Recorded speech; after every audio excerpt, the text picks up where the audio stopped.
اسلام نہیں جانتے, سمجھنے لگتے داڑھی کی ضرورت نہیں, ٹوپی کی ضرورت نہیں. ہمارے ادارے میں جہاں سے میں آتا ہوں, اسلامک ریسرچ فاؤنڈیشن میں, ہر ملازم کو فرض ہے, اگر میرے وہ ملازم کریں گا, فرض ہے داڑھی رکھو, ٹوپی پہنو, اور تھکنے کے اوپر بھی پہنو. یہ ذرا اور مشکل ہے, تھکنے کے اوپر پہننا اور مشکل ہے. یہ بھی اللہ کے رسول کا فرمان ہے. کم از کم 5 حدیث ہے بخاری شریف میں جہاں اللہ کے رسول فرماتے ہیں کہ تھکنے کے اوپر پہنو, اور اس میں بھی فرماتے ہیں کہ جو جسم کا حصہ ہے, پیر کا حصہ ہے, جس کے اوپر کپڑا تھکنے کے نیچے ہے, وہ حصہ جل جائے گا جہنم میں. اللہ کے رسول کی حدیث ہے. اس سے لیبل ظاہر ہوتا نہیں ایک دم, بٹ انڈائریکٹلی ہو جاتا ہے. ہمارے ادارے میں فرض ہے خواتین کو حجاب پہننا, جس طریقے سے اللہ کے رسول فرماتے قرآن اور صحیح حدیث میں, اور ہر ملازم کو ٹوپی, داڑھی اور ٹھکنے کے اوپر, چاہے وہ ڈاکٹر ہے, چاہے وہ انجینئر ہے, کوئی بھی ہو, نیچے سے لے کے اوپر تک کے. کیونکہ یہ دیش ہندوستان مجھے اختیار دیتا ہے, کیونکہ میں مائنورٹی آرگنائزیشن چلا رہا ہوں, میں کچھ بھی رول ظاہر کر سکتا ہوں جو ہمارے دھرم میں ہے. یہ ہمارا دیش ہم کو اجازت دیتا ہے, تو کیوں ڈرے ہم؟ دیش اجازت دیتا ہے, اللہ تعالیٰ بولتے فرض ہے, ہم مسلمان بھاگتے ہیں. کیوں؟ دیش, یہ دیش ہندوستان مجھے اجازت دیتا ہے ایز اے مائنورٹی انسٹیٹیوشن. میں نہیں جانتا ہوں, شاید ہندوستان میں ہوں گا, لیکن میں نہیں جانتا ہوں, واللہ میں نہیں جانتا. ہو سکتا ہے میں ایک بھی ادارے کو نہیں جانتا ہوں جس کے اندر لکھا ہوا ہے, ان کو نوکری پہ لگانے کے پہلے لکھ کے دیتے ہیں کہ آپ کے لیے فرض ہے. جانتا ہوں بہت سے ادارے جہاں 90% لوگ رکھتے, لیکن 100% نہیں. کئی ادارے کے اندر, اسکول کے اندر, مدرسے میں ٹیچرز ہے, لیکن جھاڑو والا نہیں. کیوں بھائی؟ ہمارے جھاڑو والا ہو, مینیجر ہو, سی ہو, کچھ بھی ہو, فرض ہے. لکھ کے دیتے, اجازت ہے ہم کو دیش میں, لکھ کے دیتے بھائی کام کرنے کا, تو یہ ہمارے شرائط ہے. کسی کو دھوکہ نہیں دیتے, اور شرائط کی بنیاد ہے قرآن اور صحیح حدیث. شرائط ہے, داڑھی رکھو, ٹوپی پہنو, تھکنے کے اوپر. لوگ جب مجھے دور سے دیکھتے ٹیلی ویژن پہ, ڈاکٹر ذاکر نائک, سائنس والے, ماشاءاللہ, الحمدللہ, بہت سے یہ تعلیم یافتہ لوگ کو نزدیک کھینچتا ہوں. نزدیک آتا ہوں تو معلوم پڑتا ہے یہ ٹھکنے کے اوپر پہنتا ہے. دور سے دکھتا نہیں نا, ٹیلی ویژن پہ دکھتا نہیں. قریب آتے تو معلوم پڑتا ہے یہ تو ایک دم, میں سائنس والا ہوں ماشاءاللہ, لیکن 100% توحید والا بھی ہوں, 100% قرآن والا بھی ہوں الحمدللہ, اور 100% صحیح حدیث والا بھی ہوں.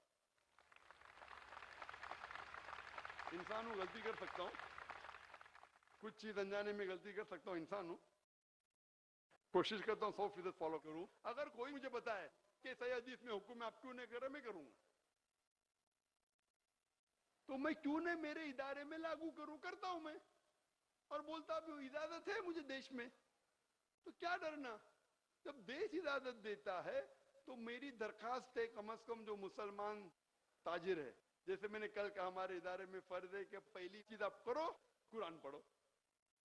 تو داڑھی رکھو, ٹوپی رکھو, ڈھکنے کے اوپر رکھو. وہ گھر پہ جا کے ٹوپی نکالتا, میں گھر پہ تھوڑی جا سکتا ہوں اس کے, داڑھی تو نہیں نکال سکتا نا, ایک دن میں اگ تو سکتی نہیں. وہ گھر پہ جا کے پینٹ بدلتا, میں کیا کروں. کم از کم یہاں تو میرے سامنے نماز پڑھنا فرض ہے. اگر تم اپنی مرضی سے پڑھتے ہیں تو پورا ثواب تم کو, مرضی سے نہیں پڑھتے میں تم کو پیسہ دیتا ہوں پڑھنے کے لیے. بولو, کرنے کا نوکری کرو نہیں تو جاؤ, برابر نا. پڑھنا فرض ہے, اپنے مرضی سے پڑھتے تم کو پورا ثواب, مرضی سے نہیں پڑھتے یہ میرا ٹائم ہے, میں تم کو تنخواہ دے رہا ہوں, نماز پڑھو. کیا ڈرنا, جماعت کے ساتھ پڑھو. اختیار دیا ہم کو اس دیش نے, تو کیوں ڈرنا. اکثر ہم دیکھتے مسلمان جتنے زیادہ ان کے پاس امپلائی ہے, اتنی زیادہ دین سے دور بھاگتے, ہندوستان میں خصوصاً. سب نے اکثر, جتنا بڑا تاجر اتنا بڑا وہ دین سے, خود اس کو ایمان رہے گا لیکن ڈرتا ہے. کیوں ڈرتا ہے. بہت سے بڑے بڑے تاجر ماشاءاللہ ایمان ہے لیکن ڈرتے ہیں اپنے لیبل سے. کیوں؟ تو میری درخواست ہے کیوں ڈرنا. انشاءاللہ اگر آپ کا لیبل آپ کے ارادے کو ظاہر کرتا ہے تو اسے پہن لیجئے. میں اس تقریر کو ختم کرتا ہوں قرآن مجید کی آیت کے ساتھ, سورہ اسراء کی سورہ نمبر 17 آیت نمبر 81 میں اللہ تعالیٰ فرماتے وَقُلْ جَاءَ الْحَقُّ وَزَهَقَ الْبَاطِلُ ان الباطل کان زہوقا، کہو کہ حق آ چکا ہے اور باطل ختم ہو جائے گا، اور باطل ختم ہونے کے لیے آیا ہے۔ وآخر الدعوانا الحمدللہ رب العالمین۔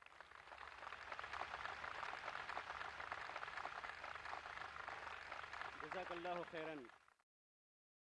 اصلاح معاشرہ کے اوپر جناب ڈاکٹر ذاکر نائک صاحب کی مدلل اور پرمغز تقریر آپ نے سماعت فرمائی کہ فضول سمجھ کر جسے بجھا دیا تم نے، فضول سمجھ کر جسے بجھا دیا تم نے، وہی چراغ جلاؤ تو روشنی ہوگی۔ مجھے یوں لگ رہا تھا کہ مجھے نمک کے کان میں مٹھاس کی تلاش ہے، مجھے نمک کے کان میں مٹھاس کی تلاش ہے، برہنگی کے شہر میں لباس کی تلاش ہے۔ وہ برف باریاں ہوئی کہ پیاس خود ہی بجھ گئی، وہ برف باریاں ہوئی کہ پیاس خود ہی بجھ گئی، میں ساغروں کو کیا کروں کہ پیاس کی تلاش ہے۔ جنہیں سحر نگل گئی وہ خواب ڈھونڈتا ہوں میں، جنہیں سحر نگل گئی وہ خواب ڈھونڈتا ہوں میں، کہاں گئی وہ نیند کی شراب ڈھونڈتا ہوں میں۔ لیکن جناب ڈاکٹر ذاکر نائک صاحب کو یہ یقین ہے کہ انتم العالون ان کنتم مومنین، اے مسلمانوں تم اگر واقعی سچے پکے مسلمان بن جاتے ہو تو تمہیں کوئی بھی زیر نہیں کر سکتا ہے، تم ہی بلند و بالا رہو گے کہ یقین پیدا کرے ناداں یقین سے ہاتھ آتی ہے، یقین پیدا کرے ناداں یقین سے ہاتھ آتی ہے، وہ درویشی کہ جس کے سامنے جھکتی ہے فغفوری۔ خواتین و حضرات، ڈاکٹر صاحب کی تقریر ختم ہوئی، اب سوال و جواب کا حسین سلسلہ شروع ہوگا، لیکن اس سے پہلے ڈاکٹر صاحب کی یادگار محنت اور سب سے بڑی چیز کہ جدید سائنٹیفک طرز استدلال کے ساتھ دعوت دین کو عالمی پیمانے پر عام کرنے کی وجہ سے کشن گنج پیس کنونشن کی جانب سے ایک چھوٹا سا یادگار تحفہ ان کی خدمت میں پیش کیا جائے گا۔ یہ یادگار تحفہ توحید ایجوکیشنل ٹرسٹ کشن گنج کے چیئرمین جناب مولانا مطیع الرحمان مدنی ابن شیخ عبد المتین سلفی رحمہ اللہ کے فرزند ارجمند مطیع الرحمان مدنی کے دست سے دیا جائے گا۔ میمنٹو یعنی وہ یادگار تحفہ لے کے آئیں گے پیس کنونشن کے ایک اہم رکن جناب جاوید سرفرازی صاحب کشن گنج سے۔